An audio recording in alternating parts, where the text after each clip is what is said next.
Dear students, I welcome you all to my channel English for Assamese Students from Basics to Brilliance. মৰমৰ ছাত্ৰ ছাত্ৰীসকল তোমালোক সকলোকে মই মোৰ চেনেল ইংলিছ ফৰ আছামিজ ষ্টুডেণ্টলৈ স্বাগতম জনাইছোঁ। আজিৰ ভিডিঅ'টো French novelist and writer Alphonse Diderot famous story The Last Lesson-ৰ পৰা ওপৰত বনোৱা হৈছে। This is a deeply emotional story that tells us how important is language to our identity as an individual, as a member of a particular linguistic community. এই ষ্টৰিটোৱে এজন ব্যক্তিৰ জীৱনত তেওঁ কোৱা ভাষাটোৰ কি ভূমিকা থাকে সেই বিষয়ে বৰ্ণনা কৰিছে। Now let's begin the story with its context and explanation in simple Assamese. এই কাহিনীটোৰ পটভূমি হ'ল আলজাছ নামৰ ফ্ৰান্সৰ এখন ঠাই যিখন ফ্ৰান্স প্ৰুছিয়ান যুদ্ধৰ পাছত প্ৰুছিয়া তথা জাৰ্মানীৰ অধীনলৈ আহিল। Now the order has come that the French language, the official language of Alsace, is to be replaced by German. বিদ্যালয়সমূহত ফ্ৰেঞ্চ লেংগুৱেজৰ সলনি এতিয়া জাৰ্মান ভাষা শিকোৱা হ'ব আৰু নতুন শিক্ষক নিযুক্ত কৰা হ'ব। The story is told from the point of view of a boy named Franz who realizes the value of his language only on the last day of his French class. কাহিনীটো এজন ফ্ৰান্স নামৰ ল'ৰাৰ দৃষ্টিভংগীৰ পৰা কোৱা হৈছে আৰু ফ্ৰান্সে নিজৰ ভাষাৰ গুৰুত্ব কেৱল অন্তিমটো লেচনৰ দিনাহে অনুভৱ কৰিব পাৰিলে।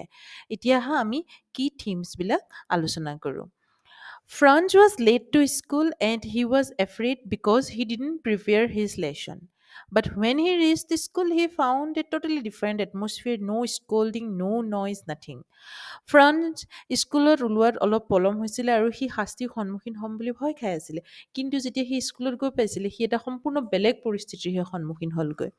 M. Hamel, the French teacher, wore his special dress and announced, "This is your last French lesson." এইটো তোমালোকৰ অন্তিমটো ফ্ৰেঞ্চ পাঠ। এই কথা শুনি ফ্ৰান্স আৰু আন সকলো ছাত্ৰ ছাত্ৰী আচৰিত হৈ পৰিল। তাৰ পাছত হেমেলে মাতৃভাষাত শিকাৰ প্ৰয়োজনীয়তাৰ বিষয়ে ক'বলৈ ধৰিলে। He talked about the importance of language and how people realize its value only when it's taken away or lost. Everyone, including the village elders, attend the French class that day as a sign of respect. M. Hamel becomes emotional and he writes on blackboard, "Vive la France," অৰ্থাৎ long live France. France ভাষাটো বহুদিন জীয়াই থাকক। The story ends with silence, a symbol of respect and loss.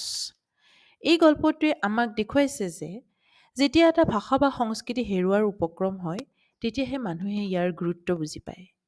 এতিয়া আহা পাঠটিৰ লগত সংগতি ৰাখি প্ৰস্তুত কৰা কেইটামান প্ৰশ্নোত্তৰ আলোচনা কৰোঁ। প্ৰথম প্ৰশ্নটো হৈছে who is France? What was he afraid of that morning? France কোন? তেওঁ কি ভয় খাই আছিল? ফ্ৰান্স হৈছে গল্পটোৰ মূল চৰিত্ৰ। সেইদিনা তেওঁ ঘৰত পঢ়ি আহিব দিয়া পাঠটো নপঢ়াৰ বাবে তেওঁৰ ফ্ৰেঞ্চ টিচাৰ M. হেমেলে তেওঁক পানিছমেণ্ট দিব বুলি ভয় খাই আছিল। Next question is what was unusual about the school that day? স্কুলখন সেইদিনা কিয় অন্য দিনাতকৈ পৃথক দেখা গৈছিল? উত্তৰটো হ'ল সেইদিনা স্কুলখনত অদ্ভুত নীৰৱতা আছিল। শিক্ষক M. হেমেলে বিশেষ পোছাক পৰিধান কৰিছিল। গাঁৱৰ বুঢ়া লোকসকলেও স্কুলত উপস্থিত আছিল। Third question is what announcement did M. Hemel make? অৰ্থাৎ M. হেমেলে কি ঘোষণা কৰিছিল? M. হেমেলে ঘোষণা কৰিছিল যে আজিৰ পৰা ফ্ৰেঞ্চ পাঠ আৰু পঢ়োৱা নহ'ব।